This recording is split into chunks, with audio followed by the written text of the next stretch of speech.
एक बहुत ही अच्छे और बहुत ही आला स्टार्ट के बावजूद भी पेशावर ज़ल्मी उस रीच तक पहुंच नहीं पाई जहां तक पहुंचना चाहिए था।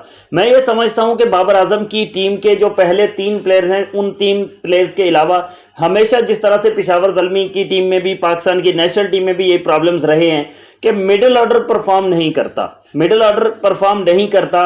और आज कुछ चेंजिंग भी की हैं, हुसैन तलत को लेकर आए थे लेकिन उसको लेकर आने का फायदा नहीं हुआ बिकॉज रोमन पावल को उससे भी ऊपर भेज दिया। और इस तरह के एक बहुत बड़े मैच में कुछ 2-3 गलतियां जो पेशावर ज़ल्मी के जो मैनेजमेंट है उसने की हैं, उन्हीं पर हम लोग डिटेल से बात करेंगे कि पेशावर ज़ल्मी 200 प्लस करने में कामयाब क्यों नहीं हो पाया, जबकि ओपनर पार्टनरशिप भी बहुत अच्छी हुई थी। फिर उसके बाद हारिस और साइम भी बहुत जबरदस्त खेल रहे थे और 10 ओवर्स के बाद तकरीबन 100 कंप्लीट हो चुका था, 98 रन हो चुके थे।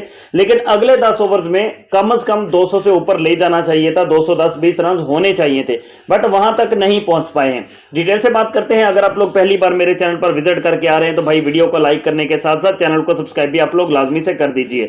ऊपर से साइम अयूब ने बहुत ही जबरदस्त किस्म की बल्लेबाजी की, बाद में हारिस ने भी बहुत बढ़िया किस्म की बल्लेबाजी की, लेकिन टीकेसी उसने 3 शॉट्स लगाए थे, एक 6 के लिए शादाब खान को, फिर एक बाउंड्री, फिर एक बाउंड्री। तो लग रहा था कि शायद जो टीकेसी टॉम कॉलर कॉडमोर, जिसको पूरे के पूरे पीएसएल सीजन में पेशावर ज़ल्मी ने किसी भी मैच में रेस्ट नहीं दिया, उसको पूरे सीजन के तमाम मैचेस उसको खिलाए हैं, शायद किसी एक मैच में उसके बल्ले से कोई ऐसी परफॉर्मेंस आ जाए, शायद कोई ऐसी परफॉर्मेंस आ जाए कि जो पेशावर ज़ल्मी के लिए नाकाबिले यकीन हो जाए।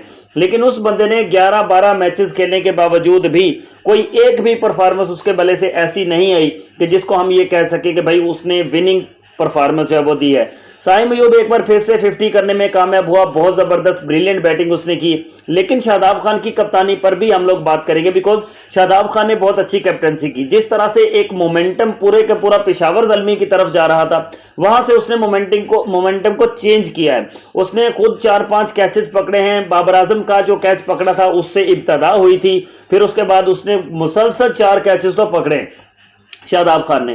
टीकेसी का कैच उसने पकड़ा, रोमन पावल का कैच उसने पकड़ा, बाबर आजम का कैच उसने पकड़ा और एक और बैटर का कैच भी शादाब खान ने ही पकड़ा। तो जबरदस्त किस्म की कैप्टेंसी, जबरदस्त किस्म की फील्डिंग करते हुए पेशावर ज़ल्मी की टीम को बहुत कम रन पर रोक लिया है। यहां से कम मैं ये कहूंगा कि पेशावर ज़ल्मी का जितना जबरदस्त किस्म का, जितना शानदार किस्म का स्टार्ट था पेशावर ज़ल्मी का, तो एटलीस्ट पेशावर ज़ल्मी की टीम 25 से 30 रन पीछे रह गई है। 25-30 रन आराम के साथ और बन सकते थे, आसानी के साथ बन सकते थे, लेकिन 25 से 30 रन बिहाइंड रह गई है पेशावर ज़ल्मी की टीम। और जिस तरह की इस्लामाबाद यूनाइटेड की बैटिंग है तो ये उनके लिए ये रन चेजेबल हो सकते हैं। 200 से ऊपर होते तो काफी टफ था बिकॉज आज एक तो पेशावर ज़ल्मी की बॉलिंग में भी तब्दीलियां की गई हैं। तो शायद कहीं ना कहीं इस्लामाबाद यूनाइटेड की टीम जो शुरू में स्ट्रांग लग रही थी, बीच में वो उस पर थोड़ा जवाल सा आ गया था, फिर उसके बाद अल्लाह अल्लाह करके वो पहुंचे प्लेऑफ्स में। लेकिन जैसे ही प्लेऑफ्स में आए हैं तो भाई उन्होंने तो कमाल कर दिया। प्लेऑफ्स में आते ही भाई उन्होंने बिल्कुल तब्दील करके रख दिया हर चीज।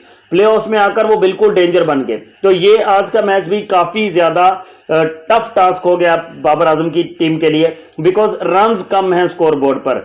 180 तकरीबन फाइटिंग टोटल हो सकता है, लेकिन जिस तरह से मैंने कहा कि 25-30 रन ये पीछे हैं तो 210-220 आसानी से बनाए जा सकते थे। Saim Ayub well played, Mohammad Haris played really well, Babar Azam played really well.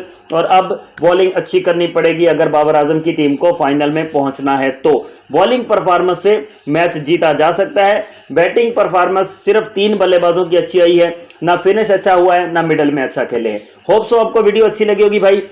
Match के बाद लाइव में आपसे मुलाकात होगी, लाइक और सब्सक्राइब कर दीजिए।